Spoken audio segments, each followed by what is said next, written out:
All right, let's get right into it. Deep inside the world of modern medicine, there's always some kind of hidden battle going on. And I'm not talking about doctors versus disease, but doctors versus other doctors. And today, we're jumping into one of the biggest debates happening in prostate cancer care right now. And it all boils down to this one really fascinating question. We've got this incredible new technology, a scan that can find cancer better than anything we've ever had. It's a huge leap forward. So, why can't the smartest people in the field agree on when we should actually use it? It's a genuine medical mystery, and we're going to try to piece it together. So, first things first, let's meet the main character in our story. It's a revolutionary piece of imaging technology that has, and I'm not exaggerating here, totally changed the game. It's called a PSMA PET scan. Now, the easiest way to think about it is like a heat-seeking missile for prostate cancer. Seriously, it targets this very specific protein, PSMA, which basically lights up on prostate cancer cells. And this lets doctors see with just unbelievable clarity exactly where the cancer is hiding, anywhere in the body. And look, this isn't just some small, incremental improvement.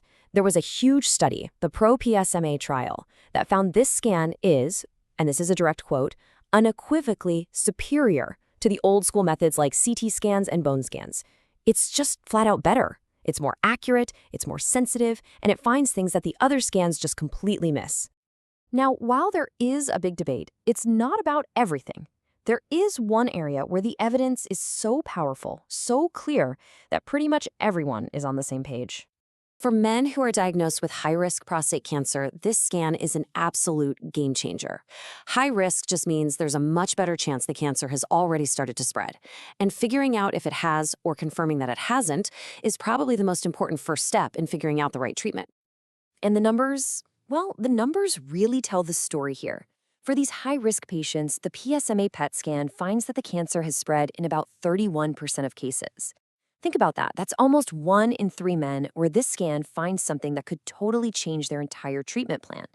Now, for intermediate risk, it's lower, around 15%, which is still a big deal, but you can see why the stakes just feel so much higher on the right side of this chart. And this isn't just some new fringe idea. All the big players, we're talking major medical organizations from Europe to the US, like the EAU and the NCCN, they all recommend using the PSMA PET scan for these high-risk cases. On this point, there is a solid, widespread agreement. Okay, but this is where our story takes a sharp turn.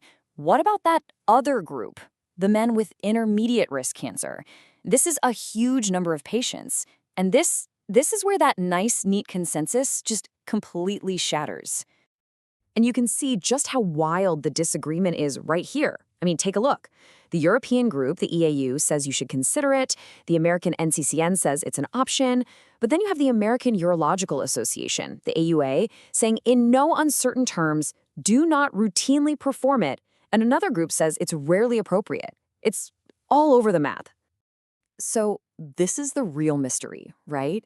How can all these groups of experts look at the exact same technology for the exact same patients and come to such completely opposite conclusions? Well, the reasons are pretty complicated. First, like we saw, the chance of finding anything is just lower, about 15%. Then you've got the practical stuff. These scans are expensive and they're not available everywhere yet. But really, it's the third and fourth points that are the real sticking points. Just because you find a microscopic speck of cancer somewhere, should you actually change the treatment because of it? And that leads to the biggest fear of all, the fear of overtreatment. Doing too much, causing more harm than good for something that might never have been a problem. But wait, the plot thickens. While all these experts were debating what the scan finds, some people started to realize it has another powerful use, based on what it helps patients avoid. See, before this scan, if a doctor was worried cancer might have spread to the lymph nodes in the pelvis, one of the only ways to know for sure was to go in and check with a major invasive surgery. And this surgery, it is no walk in the park.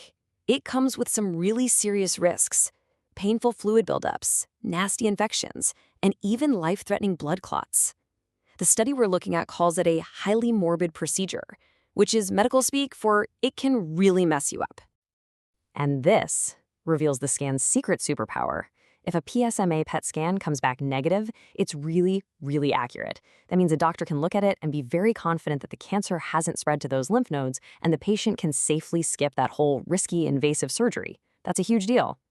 So, just when it feels like the case for the scan is getting stronger, we run into the biggest plot twist of them all.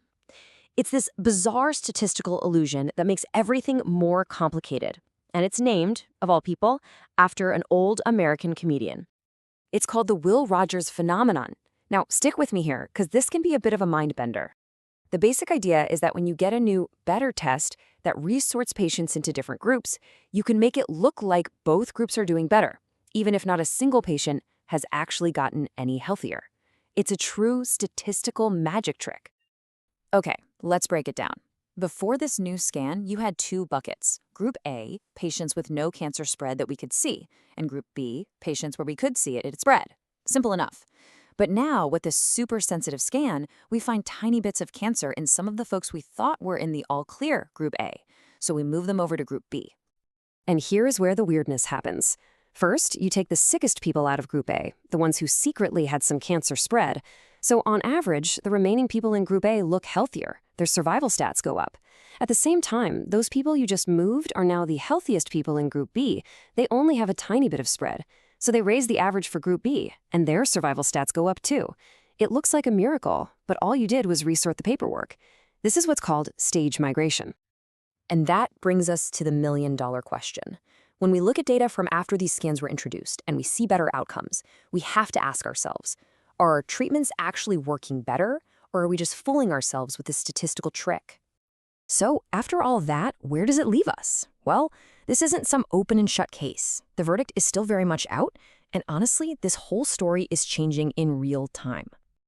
You know, the authors of the paper we've been walking through really sum it up perfectly. They say that for these intermediate risk patients, the recommendations are generally weak and based on expert opinions. In other words, nobody really knows for sure. The hard data just isn't there yet to settle this whole debate. And that really leaves us with one last big thought to chew on.